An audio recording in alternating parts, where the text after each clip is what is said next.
100,000 years ago, the world did not belong to humans. It belonged to teeth. You're walking through tall grass at sunset. No roads, no cities, no weapons, just silence, wind, and the sound of insects fading into the dark. Then you hear something move behind you. You turn. Two glowing eyes stare back from the shadows. A cave lion, nearly twice the size of a modern lion. 700 pounds of muscle built for one purpose: killing. And it's focused entirely on you.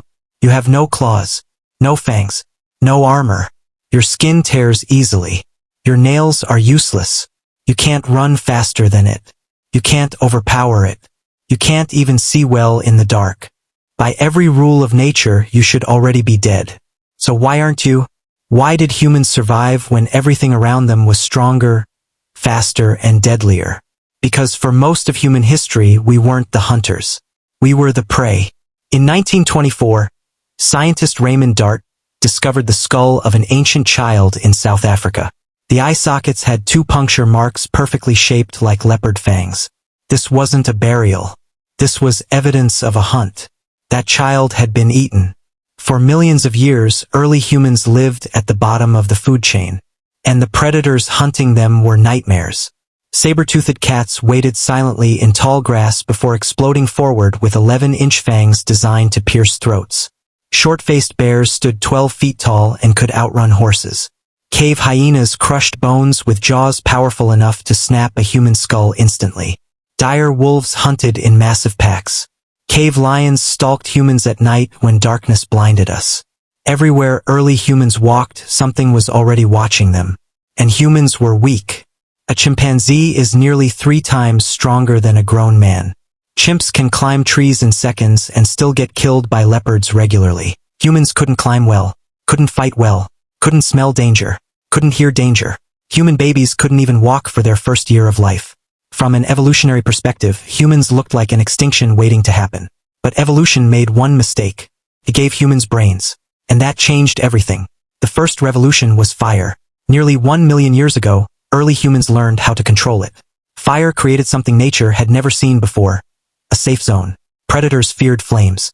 Even apex hunters stayed away from burning light. For the first time, humans could survive after sunset. That changed human life forever. Night was no longer hiding time. It became thinking time. Humans sat around fires making tools, planning hunts, teaching stories, and sharing knowledge. Fire also cooked food, unlocking more calories from meat and helping fuel the growth of larger brains. But intelligence alone wasn't enough. Humans also evolved one terrifying ability: endurance. Most predators are explosive sprinters.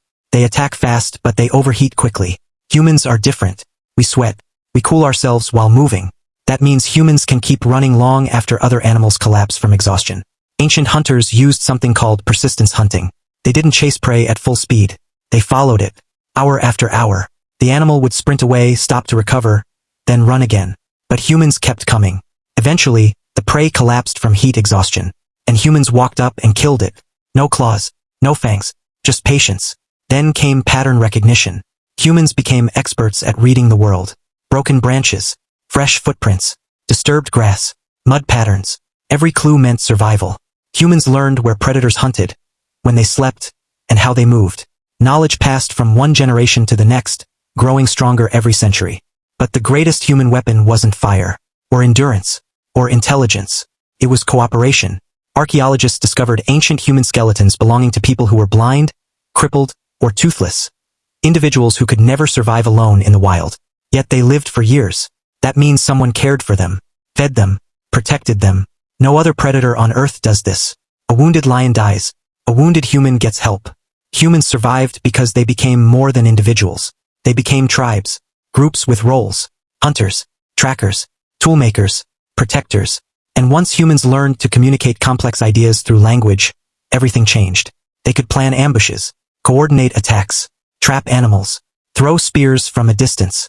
A lion can kill one human, but 5 humans working together become something entirely different. Around 400,000 years ago, humans developed throwing spears balanced for long-range hunting.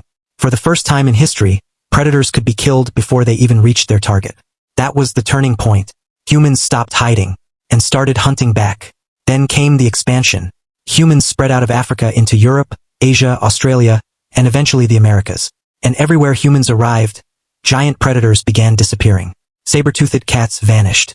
Cave lions vanished. Dire wolves vanished. Short-faced bears vanished.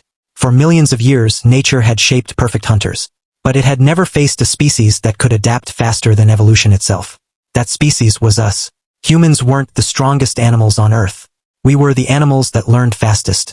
Every weakness forced humans to invent solutions. We couldn't fly, so we built tools. We couldn't fight claws with our bodies, so we created weapons. We couldn't survive alone, so we formed societies.